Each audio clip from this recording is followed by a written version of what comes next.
Salut tout le monde, aujourd'hui nous allons parler d'un sujet d'actualité qui touche beaucoup de personnes. Un nouvel amendement pourrait interdire l'utilisation des kits plug and play en France à partir de août 2025. On y va.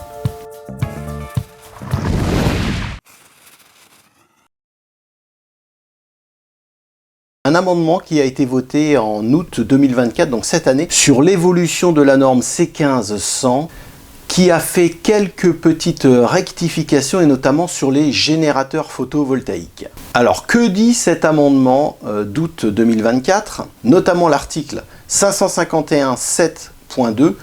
Un générateur d'énergie électrique ne doit pas être connecté à un circuit terminal par le moyen d'un socle de prise ou d'une fiche. Quand on lit cette ligne, ça veut dire qu'un générateur électrique ne doit pas être branché sur une prise électrique murale.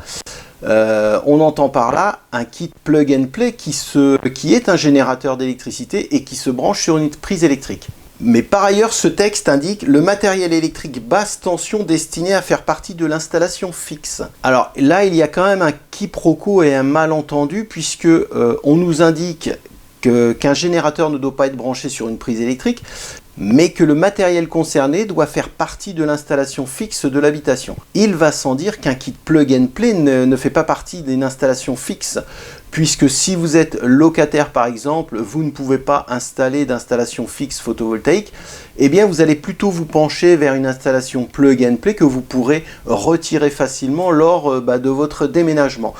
Donc déjà, rien qu'entre ces deux lignes, il y a quand même amalgame, mais ça inquiète suffisamment de monde pour que plus de 500 entreprises se soient montées en association pour faire retirer cet amendement. Si ce nouvel amendement est applicable en août 2025, comme il doit l'être normalement, eh bien c'est vraiment les kits plug and play qui ne pourront plus être commercialisés sur le territoire français. Selon moi, ce serait vraiment un vrai retour en arrière, puisqu'on a donné la possibilité à tout un chacun de s'équiper avec un panneau ou deux et de le brancher sur une prise électrique pour pouvoir avoir une première approche du photovoltaïque, et je trouvais ça vraiment très bien. Alors pourquoi ce recul aujourd'hui alors que ce domaine est en pleine expansion? On s'interroge vraiment. Il faut savoir qu'en Europe, beaucoup de pays autorisent les kits plug and play sur leur territoire, et notamment en Allemagne.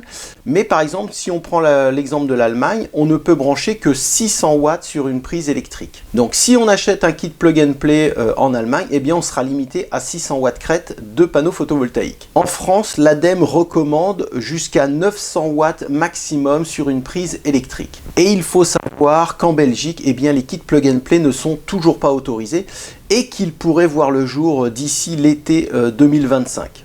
Par contre, la chose la plus inquiétante, c'est qu'effectivement, les installations ou les prises électriques ne sont pas forcément faites pour supporter l'énergie qui vient d'un générateur, tel qu'un panneau plug and play par exemple. Je vous propose ce petit schéma de branchement électrique d'un kit photovoltaïque qui vient de chez Schneider Electric, mais qui est très bien expliqué. Si on connecte notre kit plug and play en amont de notre installation électrique, à l'arrivée de notre réseau Enedis, eh bien là, on n'aura aucun problème, on le comprend bien, puisque toutes nos protections qui sont après notre installation photovoltaïque seront opérationnelles. Il va sans dire que notre kit photovoltaïque doit être protégé avec toutes les protections nécessaires, un disjoncteur, un parafoudre, etc. Si on prend ce schéma dans lequel on voit un kit plug and play branché sur une prise électrique, et bien là on peut voir qu'on peut avoir de graves problèmes sur notre installation domestique. Notre disjoncteur installé en amont de ces prises électriques, donc sur ce schéma, on le voit, est protégé pour 20 ampères d'intensité. Si on a plusieurs prises en parallèle comme sur le schéma, mais qui peuvent tirer maxi 23 ampères, si on n'a pas d'installation photovoltaïque, il va sans dire que si on arrive à 23 ampères, notre disjoncteur sautera pour protéger nos câbles entre notre disjoncteur et nos prises électriques.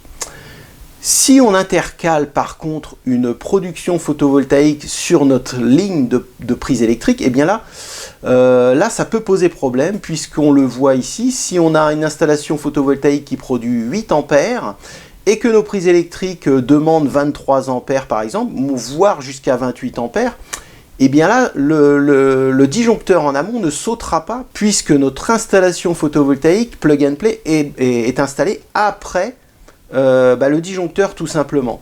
Et c'est à partir de ce moment-là que notre câble électrique de 2.5 par exemple peut commencer à chauffer, voire s'enflammer.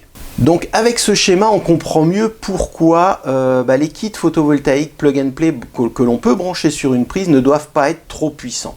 Alors surtout, évidemment, ne branchez jamais un kit plug and play sur une multiprise qui n'est absolument pas faite pour ça et qui risque de prendre feu tout simplement. Donc un petit conseil, si vous souhaitez acheter un kit plug and play, ne branchez pas plus de 2 panneaux photovoltaïques et suivez le conseil de l'ADEME qui préconise jusqu'à 900 watts crête. Je trouve que c'est le grand maxi à brancher sur une prise. Si vous ne souhaitez avoir aucun risque sur votre installation photovoltaïque, un exemple bien concret, si par exemple vous avez un disjoncteur de 20 ampères qui protège la ligne de vos prises électriques et que vous branchez un kit photovoltaïque qui peut délivrer 10 ampères sur cette ligne, eh bien, retirez 10 ampères à votre disjoncteur, vous l'amènerez, vous pourrez installer un disjoncteur de 10 ampères et dans ce cas-là, votre installation sera protégée en tenant compte de l'intensité que pourra produire votre kit photovoltaïque au maximum.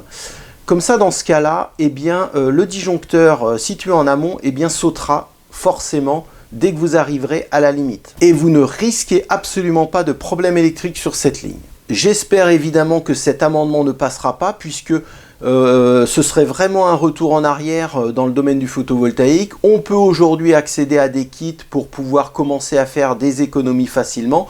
Ce serait dommage aujourd'hui de revenir en arrière. J'espère que cette vidéo vous a plu. Si vous avez aimé, n'hésitez pas à vous abonner pour suivre les différentes vidéos de cette chaîne. Je vous dis à très bientôt. Ciao, ciao!